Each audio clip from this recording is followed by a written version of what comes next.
कारण त्यांना ते एका ध्येयाचं वेळ लागलेलं असतं. नटरंगमध्ये एक संत गुरु ठाकूर लिहिलेलं वाक्य होतं, हाती हुन्न ग डोसक्यामध्ये झिंग.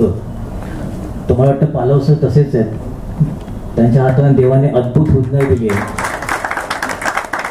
आणि त्याने झिंग दिली आहे त्या कॅलिग्राफीची. आणि त्यांच्या त्या एका झिंगमुळे मला वाटतं किती जणांना एक वेगळा मार्ग सापडतोय. आज काय झालं, या सिनेमामध्ये गेल्यामुळे किंवा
अंगामध्ये असं देवी संचारायची.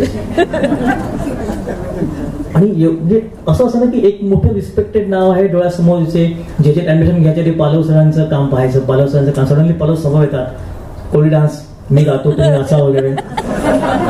इथे पालव सर गातायत, आम्ही नसतो. हे म्हणजे आणि जेव्हा हे स्वतः एक अकॅडमी ओपन करतात आणि त्या मुलांना कॅलिग्राफी शिकतात, म्हणून ती मुलं किती लकी आहेत, काय नशीबवान मुलं आहेत. असा सर किंवा असे शिक्षक जे शिक्षक होण्यापेक्षा स्वतः मला काय शिकायला मिळेल या पॉइंट ऑफ व्ह्यू शिकवतात, तुम्हाला ते खरे शिक्षक.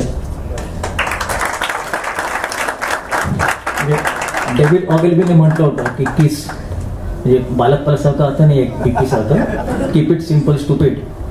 पण हल्लीच्या लाईफमध्ये हे सिम्पल इतकं डिफिकल्ट झालंय. आज जे कॅलिग्राफी तुम्ही कोणतीही असाइनमेंट पहा, I think is a most beautiful example of simplicity. आणि किती डिफिकल्ट आहे. आज एका पांढऱ्या कागदामध्ये सडनली ते पालवसर डोळे बंद करून ओपन करायचे, पाऊस असं लिहितात आणि आपल्याला वाटतं समोर पाऊस पडतोय. हे किती किती अद्भुत आहे. म्हणजे आम्ही सिनेमामध्ये हे अचीव करायला खूप काही लाईट्स वापरतो, त्या आर्टिस्टला खूप चांगलं परफॉर्म करायला लागतं, त्याला मला बॅकग्राऊंड म्युझिकचा एक वेगळा एक टूल वापरायला लागतं. अशा बऱ्याच गोष्टी वापरून मी जी अनुभूती क्रिएट करायचा प्रयत्न करतो ते सर अक्षरशः पापणी लवताना लावते. त्याच्या एका स्ट्रोकने जर एका मिनिटात तुमच्यासमोर डोळ्यासमोर राग, लोभ, मोह, मत्सर, पाऊस, ऊन, वाळवंट, कोकण काही उभं करू शकतात. आणि मला वाटतं इट्स सो डिफिकल्ट. तर मला वाटतं hats off to his simplicity as a human, as a artist. आणि सगळे म्हणतात की नटरंग किंवा बालगंधर्वच्या फ्रेंडच्या आपल्या रांगोळी काढायचे वाटतात. तर मला वाटतं जे ऑल क्रेडिट्स गोज टू जेस लॉ अप्लाइड आर्ट. आणि हे असे शिक्षक जे आम्हाला मिळाले. आणि पुन्हा इकडनं जाईन तेव्हा पुन्हा सगळी ती धूळ ॲक्च्युअली सगळं बाजूला काढून पुढचा विषय काय असं सगळं पुन्हा होईल आणि नव्या विषय सुरू होईल असं वाटतं. मला समावून असं कधी कधी वाटतं जसे बालवसर आहेत ना, हे ना अक्षरांचे राजदूत आहेत, राजदूत.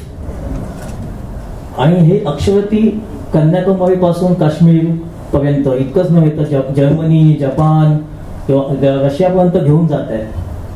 आज SMS आलाय आणि SMS मध्ये आपण पटकन लिहितो ILU वगैरे किंवा खूप पटकन आपण बऱ्याच लिहितो आणि ती एक फिक्स लिपी आहे. पण जी खरी अक्षर आहेत जे हाताने आपण स्वतः लिहितो एका कागदावरती, त्यात जे फिलिंग येतं, त्यात ज्या शाईचा ओलावा आहे ते समोर कुठे मिसिंग आहे. आणि मला वाटतं हा एक वेडा माणूस ते टिकवून ठेवायचा प्रयत्न करतोय. तर आपण त्याचा सगळ्यांनी सपोर्ट केला पाहिजे. मला इथे बोलवलं त्या ॲक्रोलिकच्या ट्रॉफींच्या जंगलामुळे इथे पुन्हा आणलं, त्याबद्दल मी बालसरांचे खूप खूप आभार मानेन. Thank you very much.